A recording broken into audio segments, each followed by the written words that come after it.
आंदोलन के 36 दिन बाद शिक्षा मंत्री धर्मेंद्र प्रधान का इस्तीफा हो गया है। प्रधान ने छात्रों के भविष्य को देखते हुए इस्तीफा देने की घोषणा की। हालांकि छात्रों के प्रदर्शन ने प्रधान को इस्तीफा देने पर विवश कर दिया। इस्तीफा देते हुए धर्मेंद्र प्रधान ने लिखा, जंतर मंतर पर जो स्थिति बनी हुई है, इससे देश की एकता और अखंडता को खतरा है। उन्होंने आगे कहा कि युवाओं का भविष्य न बर्बाद हो और वो कानूनी पेचीदगियों में न फंसे। इसे देखते हुए मैंने त्यागपत्र देने का फैसला किया है। मोदी सरकार के 12 साल में धर्मेंद्र प्रधान पहले मंत्री हैं जिन्हें विरोध प्रदर्शन के दबाव में इस्तीफा देना पड़ा। प्रधान को मोदी कैबिनेट में मजबूत मंत्री माना जाता है।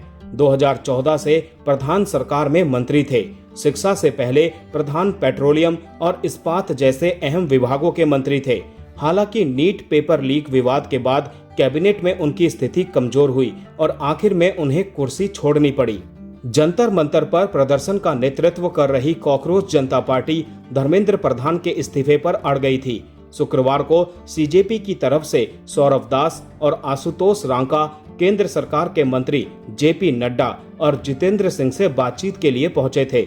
दोनों ने यह साफ कर दिया कि प्रदर्शन तभी खत्म होगा जब धर्मेंद्र प्रधान का इस्तीफा होगा। इधर विपक्ष ने भी धर्मेंद्र प्रधान के खिलाफ मोर्चा खोल दिया। शनिवार को प्रदर्शनकारी छात्रों के साथ 10 जनपद के बाहर प्रेस कॉन्फ्रेंस करते हुए नेता प्रतिपक्ष राहुल गांधी ने कहा कि धर्मेंद्र प्रधान के इस्तीफा से कोई समझौता नहीं होगा। सरकार जब तक इस्तीफा नहीं लेती है तब तक प्रदर्शन खत्म नहीं होने वाला है। सड़क और संसद दोनों जगहों पर विरोध प्रदर्शन लगातार बढ़ रहा था। संसद की कार्यवाही 20 जुलाई से शुरू हुई थी, लेकिन पिछले 5 दिनों में एक भी संसद की कार्यवाही सुचारू रूप से नहीं चल पाई। धर्मेंद्र प्रधान के मसले पर हर दिन हंगामा हुआ, जिसके कारण राज्यसभा और लोकसभा दोनों ठप रहा। वहीं जनता के बीच भी आक्रोश लगातार बढ़ रहा था। दिल्ली से ये विरोध प्रदर्शन देश के अलग अलग हिस्सों में फैल रहा था। बिहार में शनिवार को पटना, सिवान जैसे बड़े शहरों में बवाल देखा गया। महाराष्ट्र और यूपी में भी छात्रों का विरोध प्रदर्शन शुरू हो गया। इन सभी राज्यों में बीजेपी की सरकार है।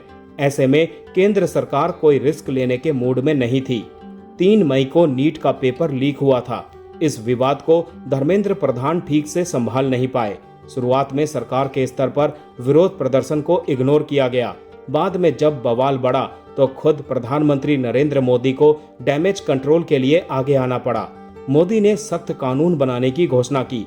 उन्होंने वीडियो बनाकर छात्रों से अपील की। वहीं पूरे मामले में धर्मेंद्र प्रधान का कोई बयान नहीं आया। इस पूरे बवाल में वो छात्रों से पूरी तरह से कट गए थे, जिसका खामियाजा उन्हें भुगतना पड़ा है। मोदी कैबिनेट में ये पहली बार है जब किसी मंत्री को विरोध के बाद हटाया गया है। 12 साल में पहली बार धर्मेंद्र प्रधान का इस्तीफा हुआ है। प्रधान के इस्तीफे का एक कारण उनका अड़ियल रवैया भी है। नीट पेपर लीक के बाद प्रधान ने छात्र नेताओं से कोई बात नहीं की। वहीं फरवरी 2025 में जब चंडीगढ़ में किसानों ने बड़े प्रदर्शन की घोषणा की तो खुद उस वक्त केंद्रीय कृषि मंत्री शिवराज सिंह चौहान अपनी टीम को लेकर चंडीगढ़ पहुंच गए। उन्होंने वहां बातचीत के जरिए पूरे विवाद को सुलझा दिया।